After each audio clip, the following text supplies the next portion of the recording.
El amante de mi novia la empujó de cara contra un pastel y le metió un pedazo de metal en el ojo. Entonces la saqué de mi seguro médico, y ahora ella me culpa por haber quedado ciega de un ojo. El día que descubrí la traición de mi novia, ella estaba en urgencias con un pedazo de metal clavado en el ojo. Y créanme, eso no fue lo más impactante. Me están llamando maldito, cruel, que arruiné la vida de una chava joven. Pero yo no estoy de acuerdo. Todo lo que pasó fue culpa totalmente de ella. Y si alguien tiene que hacerse responsable de que haya perdido el ojo, ese alguien es el amante, no yo. Verónica y yo estuvimos juntos como 5 años antes de mudarnos a vivir juntos. Ella quería salir de la casa de sus papás, y yo tenía espacio de sobra, así que se vino conmigo. Pasamos 3 años compartiendo gastos, cocinando juntos, planeando un futuro. No era una relación perfecta, pero era estable, tranquila, llena de costumbres que parecían permanentes. Yo tenía un buen jale en una empresa de ingeniería. Había aprendido por experiencia a nunca confiar ciegamente en el sistema público de salud. Mi jefa sufrió meses con retrasos médicos absurdos, y juré que no dejaría que algo así me jodiera otra vez. Entonces contraté un seguro privado. Era caro, sí, pero cubría emergencias, chequeos constantes y atención preferente. Por cariño, o tal vez por responsabilidad, también metí a Verónica en el plan. Ella era una mujer preciosa. Tenía esa forma de hablar tranquila, dulce, que desarmaba cualquier enojo. Y estaba guapísima, y lo sabía. Lo que más presumía eran sus ojos azul clarito, de esos que parecen cambiar de tono según la luz. Siempre se maquillaba para resaltarlos, y cuando me miraba así, parecía que el mundo se apagaba. Me gustaba caminar con ella y darme cuenta de cómo la gente la seguía con la mirada. En esos momentos, ella me agarraba el brazo y sonreía como queriendo recordarle al mundo que era mía. Nunca desconfié de ella. Yo no era celoso. Verónica siempre se portó fiel. En fiestas o reuniones se quedaba cerquita de mí. Decía que no le gustaba andar sola porque algunos cuates se le acercaban mucho, y yo hasta lo encontraba tierno. De su grupo de amigas, Carla era su confidente. A veces salíamos con ellas y me caían bien las dos. Eran morras normales, trabajadoras, sin dramas. Nada me daba motivos para sospechar. Entonces, cuando una tarde Verónica me dijo que iba a un cumpleaños en la oficina compartida, donde estaba ayudando con los preparativos, no le vi nada raro. Yo tenía un chorro de trabajo esa noche. Estábamos cerrando un proyecto importante y quería adelantar reportes. Además, ya había ido a varios cumpleaños de sus amigas. No estaba para pasar horas oyendo las mismas pláticas. Verónica se arregló, se perfumó, me dio un beso y dijo que regresaba tarde. Después de que se fue, pedí algo de comer y me puse a jalar en la oficina de la casa. El tiempo voló sin que me diera cuenta. Estaba concentrado revisando planos y cálculos. Cuando sonó el teléfono, pensé que era ella avisando que ya se venía, pero al ver la pantalla vi el nombre de Carla. Contesté automático. Su voz temblaba, casi se quebraba. Dijo que había pasado un accidente y que Verónica estaba en el hospital. En cuanto escuché eso, se me cayó el lápiz de la mano. Le pedí el nombre del hospital y salí corriendo. Manejé sin pensar, con las altas puestas y el corazón a mil. Llegué en menos de 15 minutos. Carla me esperaba en recepción, nerviosa. En cuanto la vi, le pedí que me llevara con Verónica. El área de urgencias estaba vacía, solo pasos apurados y el pitido de los monitores de fondo. Carla no decía nada, y yo tampoco podía hablar. Un doctor me interceptó, me preguntó mi nombre, y cuando le dije, asintió. Ella pidió verte, dijo bajito. Me dejó pasar, pero me advirtió que solo un minuto. No estaba preparado para lo que vi. Verónica estaba acostada en una camilla con una sábana cubriéndola hasta el pecho. La cabeza estaba vendada, y un soporte plástico le cubría parte de la cara. Del lado derecho, entre la venda y el soporte, salía un pedazo delgado de metal, como un alambre retorcido, cerca del ojo. No era grande, pero con solo verlo se me ponía la piel chinita. El resto de la cara estaba manchado de sangre seca, con cortaditas en la frente y la mejilla. Intentó moverse cuando me vio. Alcanzó a decir mi nombre, pero el dolor la hizo gemir. El doctor le pidió que no se moviera. Me acerqué un poco, sin saber si tocarla o no. Le tomé la mano izquierda, que estaba helada, y solo atiné a decirle que todo iba a estar bien, aunque yo mismo no me lo creía. El doctor me pidió que saliera, que necesitaban estabilizarla. Obedecí, aturdido. En el pasillo, Carla esperaba con la mirada clavada en el piso. La rabia empezó a hervirme por dentro. ¿Qué chingados pasó?, pregunté.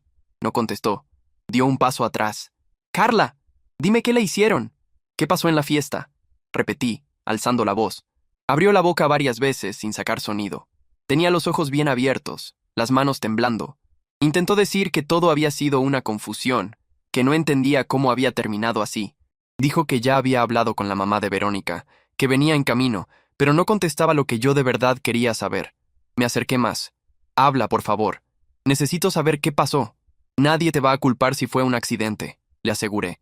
Pero en realidad lo que sentía era un fuego frío de pura furia contenida. Al fin se derrumbó llorando. La voz le salía entrecortada. Estábamos festejando. Todo estaba bien. Reían, bailaban. Cuando llegó la parte del pastel, hizo una pausa larga, como buscando valor para seguir. Verónica quiso hacer una broma, dijo. Me quedé esperando que fuera más clara. Quiso empujarme la cara contra el pastel, de esas bromas, pero yo me quité sin pensar. Tropezó y se cayó de cara. Le pedí que fuera más específica.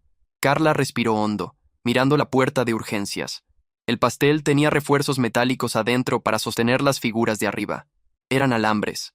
Cuando Verónica se cayó, uno le entró en el ojo, terminó diciendo, tapándose la cara con las manos. Me quedé parado unos segundos, procesando lo que acababa de oír. No lo podía creer. Parecía que todo el aire se había ido del pasillo. Entonces la rabia me pegó duro. ¿Y qué pendejo compra un pastel así? ¿Qué clase de repostera mete fierros dentro de un pastel? Grité. Carla retrocedió. Fue un accidente. Te lo juro. Nadie quería que pasara. Sollozaba. Pero algo no cuadraba. ¿Y cómo exactamente se cayó? Dije. Nadie se mete un pedazo de metal en el ojo solo por tropezar. Tú la empujaste. Tú la hiciste caer. Y ahora quieres lavarte las manos. Negaba con la cabeza sin parar, llorando descontrolada. Yo ya no razonaba. Tomado por el miedo y la rabia, perdí la calma. La agarré de los hombros y la obligué a mirarme. Si Verónica pierde el ojo, te voy a demandar, le dije con la voz temblando. No me la voy a dejar barata. Empezó a llorar más fuerte, diciendo que lo sentía, que no sabía bien cómo había pasado todo. Yo, totalmente fuera de mí, seguí presionando, exigiendo detalles. Pero cuando dijo, entre lágrimas, que nunca imaginó que el cumpleaños de una amiga terminara así, todo mi cuerpo se congeló. ¿Cómo que cumpleaños de una amiga? Pregunté despacio. ¿No era tu cumpleaños? Carla me miró fijo. Su cara pasó del miedo a una culpa evidente. Ahí vi clarito cuando la mentira empezó a derrumbarse. Yo no quise decir eso, estoy confundida. Fue entonces que empecé a fijarme en los detalles. Si supuestamente estaban festejando el cumpleaños de Carla, ¿por qué no había nadie más en el hospital? Ningún amigo esperando en recepción. Nadie preguntando por Verónica. Nadie llorando. Nada. Solo Carla. Solita. Y completamente limpia. Su ropa estaba impecable. Ni una mancha de pastel. Ni una gota de sangre. Ni siquiera señales de haber corrido en medio de una fiesta caótica. Ni maquillaje traía. Parecía alguien que estaba tranquilamente en su casa y de repente decidió aparecer ahí. Carla, le dije mirándola directo. Dime cuándo es tu cumpleaños. Dudó. Y esa duda fue todo lo que necesité. No esperé respuesta. Le apreté más los brazos. Dime ya, ¿cuándo es tu pinche cumpleaños? La respuesta tardó, pero cuando salió, todo se vino abajo. Para su cumpleaños faltaban casi 2 meses. Sentí un nudo en el estómago, como si alguien lo apretara por dentro. La sangre me hirvió. La agarré otra vez de los brazos, esta vez no con furia ciega, sino con desesperación. Quiero que me digas exactamente qué pasó, y si mientes, te vas a arrepentir. Carla simplemente se derrumbó.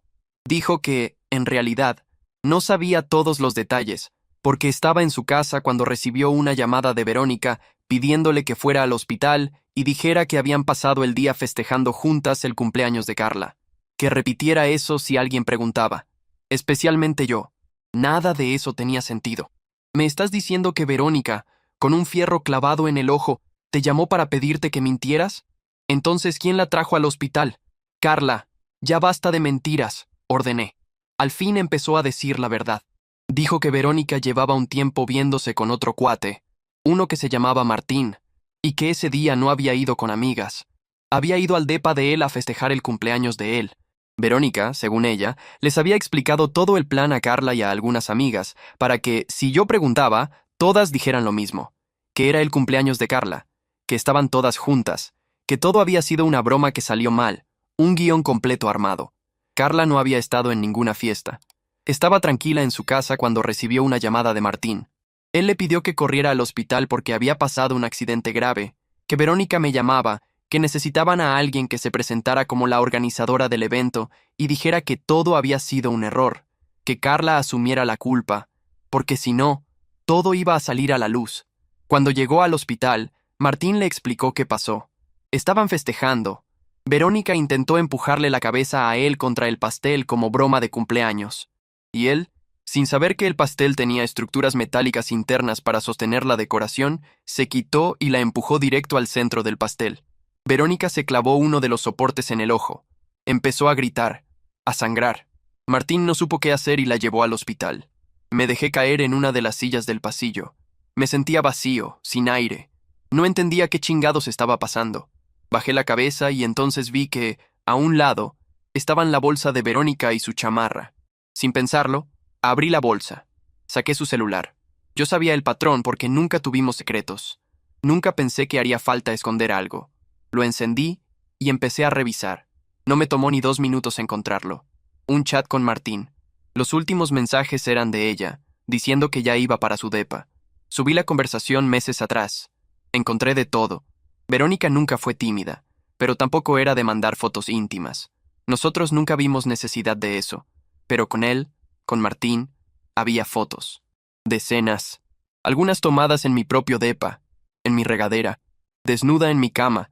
Hasta una selfie con ella desnuda mientras yo dormía de fondo. Había videos también, algunos claramente grabados en el depa de Martín, otros más explícitos en lugares que reconocí al instante. Eso dolió no solo por la traición, sino por el planeamiento, la constancia, el descaro. Seguí leyendo los mensajes.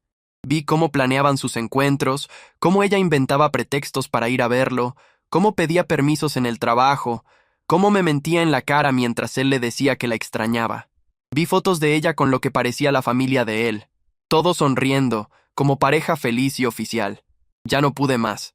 Sentí que algo se rompía dentro de mí. Me levanté todavía con el celular en la mano. Me mandé capturas de todo, cada foto, cada texto.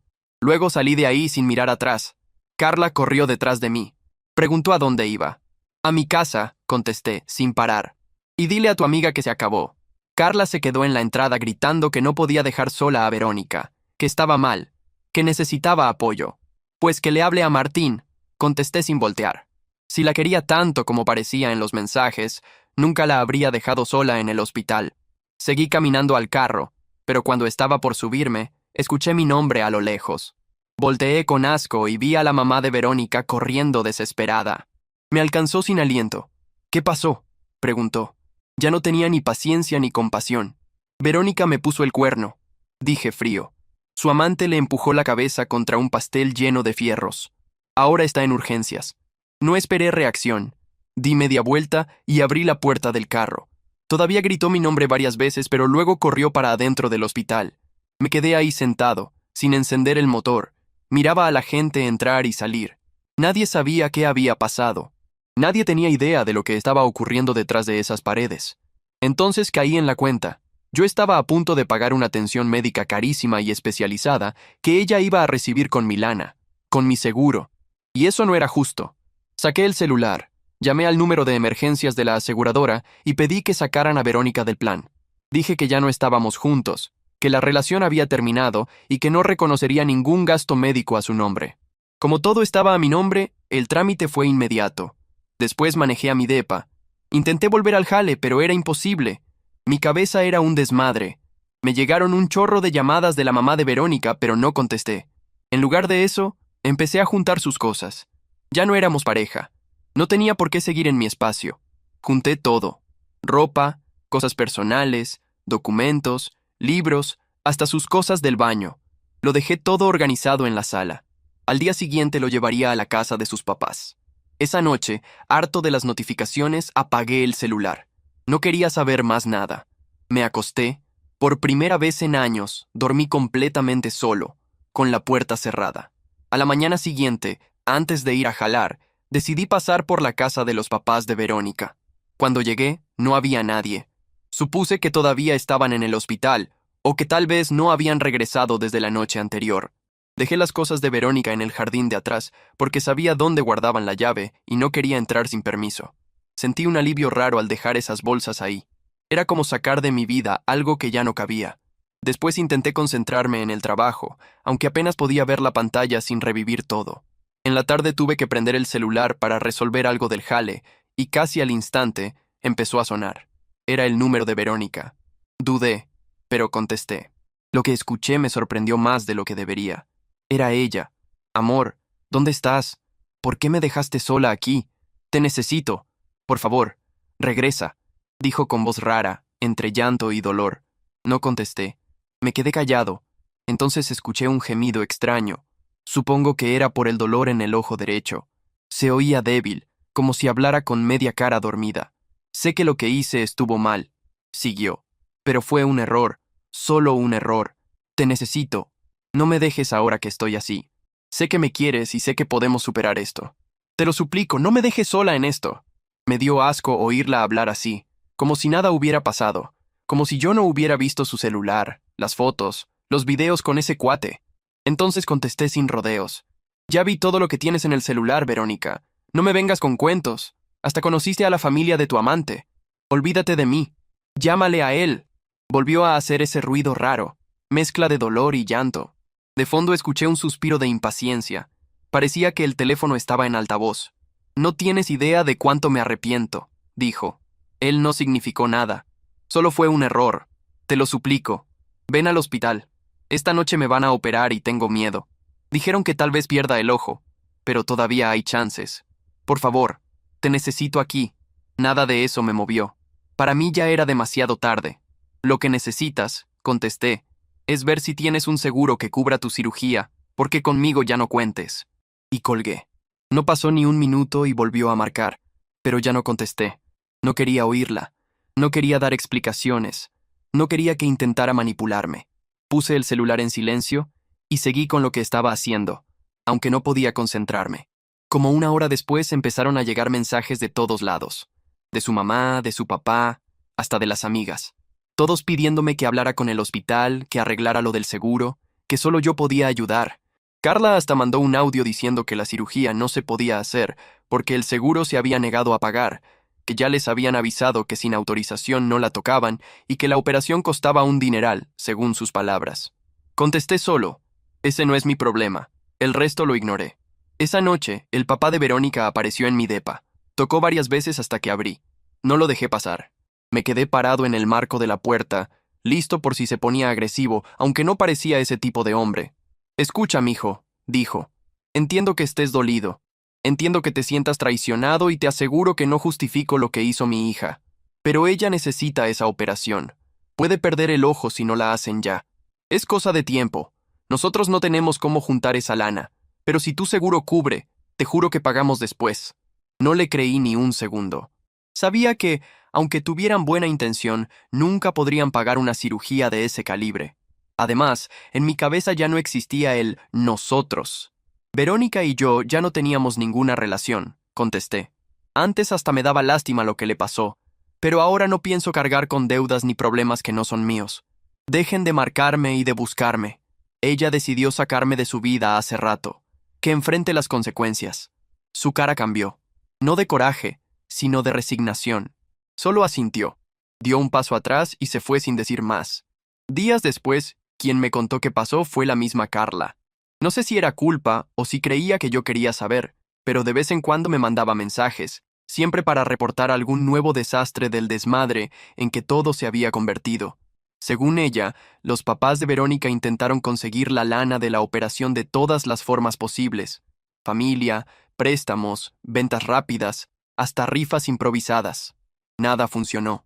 La cantidad era muy alta y el hospital se negó a operarla sin pago garantizado. El famoso Martín nunca apareció por ningún lado. Nadie sabía exactamente dónde vivía, y los que intentaron escribirle nunca tuvieron respuesta. Era como si se lo hubiera tragado la tierra. Ni una visita, ni una llamada, nada. Como si nunca hubiera existido. Y eso, según Carla, hundió todavía más a Verónica. Al final, la cirugía necesaria para salvar y reconstruir el ojo no se pudo hacer. El daño era demasiado grave y ya no había tiempo. Para evitar infecciones peores y complicaciones, tuvieron que extirparle completamente el ojo derecho. Cuando Carla me lo contó, no sentí nada, ni satisfacción, ni tristeza, solo un vacío raro. como si estuviera leyendo una noticia de alguien que nunca conocí. Pero no terminó ahí. Como no había dinero para una prótesis personalizada, le tuvieron que poner un ojo protético genérico, sin color a juego. El ojo izquierdo de Verónica era gris clarito. El que le pusieron era de un tono oscuro, opaco, totalmente distinto. Según Carla, el resultado saltaba a la vista de inmediato. Bastaban 2 segundos mirándola. Y eso, para alguien que siempre presumió sus ojos, debía ser un tormento. En las semanas siguientes, las amigas de Verónica no dejaron de molestarme con mensajes, insultándome. Decían que yo era un hijo de puta, que por mi culpa había perdido el ojo, que le arruiné la vida, que no tenía corazón, pero nada de eso me afectaba. Como dije desde el principio, la culpa era solo de Verónica. Según lo que Carla me contaba, Verónica pasó varias semanas encerrada en la casa de sus papás, sin querer ver a nadie. Discutía, lloraba, rompía cosas. Un día, según Carla, tuvo una crisis tan fuerte que empezó a romper todos los espejos de la casa, gritando que nunca más quería verse. El primer mes después de la cirugía, usaba un protector ocular, una especie de parche suave, para que la luz no le irritara la zona. Después empezó a usar lentes oscuros todo el tiempo, hasta dentro de casa, tratando de que la gente no notara cómo quedó. Aún así, según Carla, la gente se daba cuenta igual. Un día, Carla hasta me mandó una foto de Verónica sin el protector. No sé si quería hacerme sentir culpable o solo mostrar cómo había quedado Verónica, pero no logró nada. Aún así, admito que verla con el ojo caído, del color equivocado, sabiendo cuánto presumía antes sus ojos grises, era fuerte. La única vez que le pregunté algo a Carla fue sobre el amante de Verónica, Martín. Le pregunté si había dado la cara o había aparecido. Carla contestó que Verónica lo había llamado varias veces, pero él nunca contestó. Nadie sabía si era miedo, vergüenza o pura cobardía. Pero Martín desapareció por completo. Y Verónica, según ella, hasta miedo tenía de salir de la casa. No tanto por el dolor, sino por la pena de que la vieran. Ese fue el fin de todo para mí. Y aunque muchos intentaron hacerme sentir culpable, yo sabía perfectamente que no lo era. Comentario. Reddit.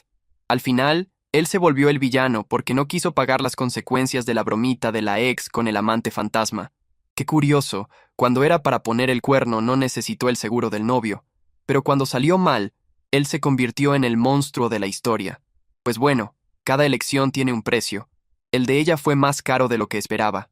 Él solo se negó a pagar la cuenta.